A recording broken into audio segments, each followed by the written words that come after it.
వారిద్దరూ సినిమా వాళ్లే. సినీ పరిశ్రమ నుండే రాజకీయాల్లోకి వచ్చారు. సొంతంగా పార్టీ పెట్టారు. ఒకరు సూపర్ సక్సెస్ అయ్యి ముఖ్యమంత్రి అయ్యారు. మరొకరు ప్రస్తుతం ముఖ్యమంత్రి రేస్లో ఉన్నారు. పార్టీ పెట్టి పోటీ చేసిన మొదటి ఎన్నికల్లోనే ముఖ్యమంత్రి అయ్యి చరిత్ర సృష్టించిన ఆ సీనియర్నే అనుసరిస్తున్నాడు జూనియర్. ఇంతకీ ఎవరా ఇద్దరు? Watch the story.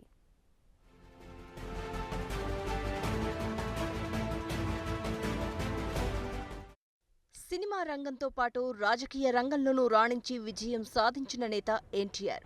సినిమా రంగంలో ఉన్నత శిఖరాలను అధిరోహించిన ఆయన రాజకీయాల్లోకి వచ్చి యువతకు ఆదర్శవంతమయ్యారు.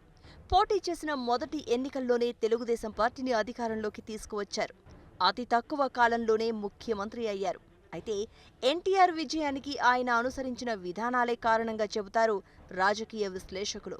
సినీ పరిశ్రమ నుంచి రాజకీయాల్లోకి వచ్చి పార్టీ స్థాపించారు పవన్ కళ్యాణ్.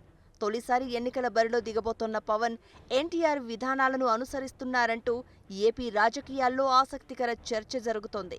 అప్పట్లో ఎన్టీఆర్ పక్కా వ్యూహంతో ఎన్నికలకు వెళ్లారు.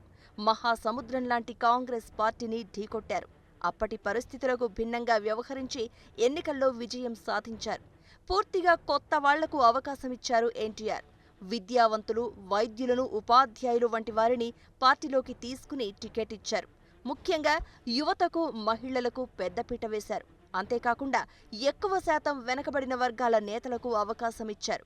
దీంతో ఓవైపు సీనియర్ నేతలు, మరోవైపు కొత్తవారికి పట్టం కట్టారు ప్రజలు. అయితే అప్పటి రాజకీయాలకు భిన్నంగా ఎన్టీఆర్ అనుసరించిన విధానాలే పార్టీకి విజయం చేకూర్చాయి. జనసేన అధినేత పవన్ కళ్యాణ్ కూడా ఎన్టీఆర్ విధానాలనే అనుసరిస్తున్నారు. ప్రస్తుత రాజకీయ పరిస్థితులకు భిన్నంగా పవన్ వ్యవహరిస్తున్నారు.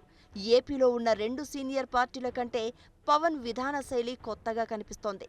వచ్చే ఎన్నికల్లో మొదటిసారి ఎన్నికలకు వెళ్తామంటున్న పవన్ ఏ పార్టీతోనూ పొత్తు పెట్టుకోకుండా ఒంటరిగానే పోటీ చేస్తామని ప్రకటించారు. అంతేకాకుండా పూర్తిగా కొత్తవారికి అవకాశం ఇస్తామన్నారు. తన పార్టీలో ఎక్కువ సీట్లు యువత, మహిళలకు ఇవ్వడంతో పాటు వెనకబడిన వర్గాలకు చెందిన వారికి అధిక ప్రాధాన్యత ఇస్తానంటున్నారు పవన్. వేరే పార్టీల నుండి సీనియర్ నేతలు వస్తామంటున్నా వారిని చేర్చుకునే విషయంలో ఆచితూచి వ్యవహరిస్తున్నారు. అయితే వచ్చే ఎన్నికల్లో కొత్త వారితోనే విజయం సాధిస్తామనే ధీమా వ్యక్తం చేస్తున్నారు పవన్. మొత్తానికి ఎన్టీఆర్ ఫార్ములానే పవన్ అప్లై చేస్తున్నారంటే ఇటీవల ఈ టాపిక్ పై ఆసక్తికర చర్చ జరుగుతోంది. ఎన్టీఆర్ నాటి పరిస్థితులు వేరు, ప్రస్తుత పరిస్థితులు వేరు అంటూ కొందరు అభిప్రాయం వ్యక్తం చేస్తున్నారు. మరి పవన్ ఎంచుకున్న విధానం ఎంతవరకు విజయవంతమవుతుందో చూడాలి.